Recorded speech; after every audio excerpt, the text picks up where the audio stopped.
we need to talk about the debt ceiling crisis and how it will affect your pockets directly.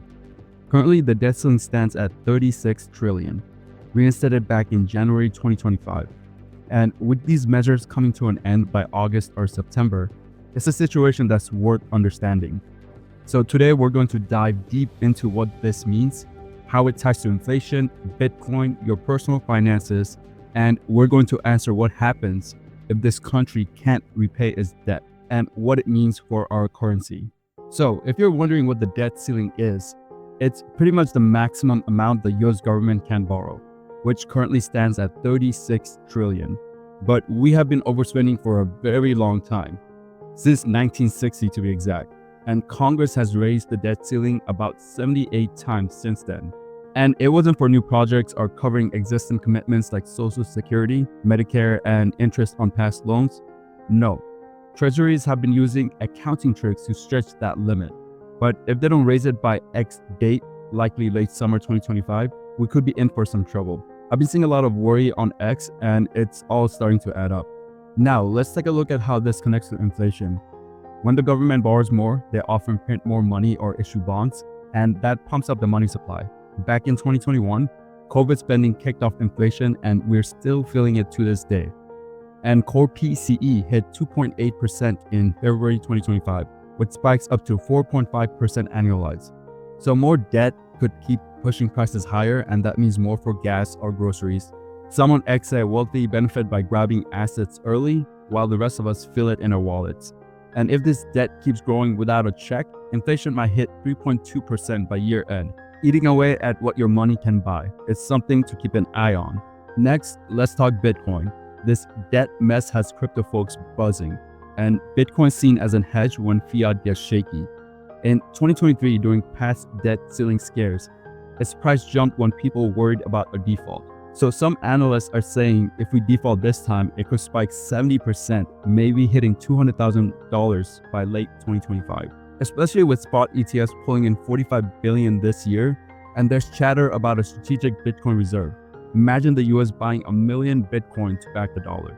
So how does this affect you personally? If the interest rates climb, things like borrowing for a house or car gets tougher, and a default could crash stocks, like the 17% crash we saw in the S&P 500 back in 2011, which will hurt people's retirement savings and any long-term investment tied to the S&P 500. Even without a default, higher debt might mean fewer tax cuts or social programs that you count on. So what if the country can't repay it? We've never defaulted before, but if we miss interest payments, say in September 2025, it could get messy. Credit ratings might drop again, like back in 2011, and markets would panic. Stocks, bonds, everything could fall. Global trade could stall since the dollar is the world's reserve currency. So the Fed might print more to cover it, and markets would panic. Stocks, bonds, everything could fall.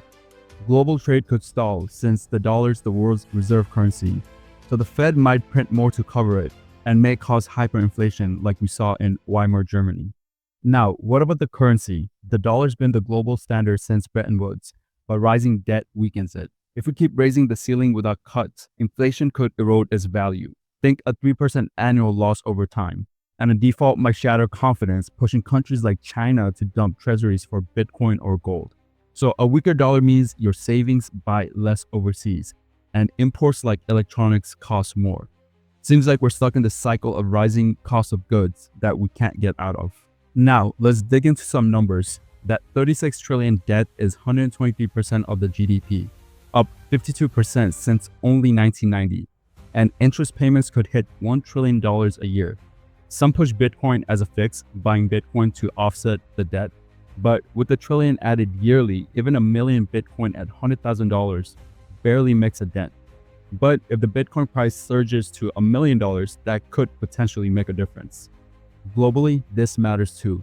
Higher US debt could weaken the yuan or euro if they follow, and that might drive money to crypto or gold. In 2023, a debt scare pushed Bitcoin up 75%. Now imagine that scaled up, and a default might push allies to ditch dollars, reshaping trade. For your strategy, the debt ceiling isn't just background noise, it's your money at stake. Inflation might rise, Bitcoin could swing, your loans could cost more, a default could crash markets, and the dollar's value could shift, so consider diversifying. maybe some gold or BTC with your stocks, and track the X date closely. If you're into technicals, look for trades in volatile sectors like defense or energy. It's your portfolio, and staying proactive makes a difference.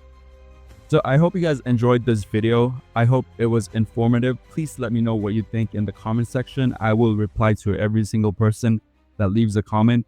And please do me one big favor. If you made it this far, give this video a like. That helps me out a lot. And please subscribe to this channel and turn on your post notification. And if you really enjoyed this information, the way you can let me know by just simply hitting a like on this video. That will let me know to make more videos like this on this channel. And again, I hope you enjoyed this information, and I will see you on the next one. Thank you for watching.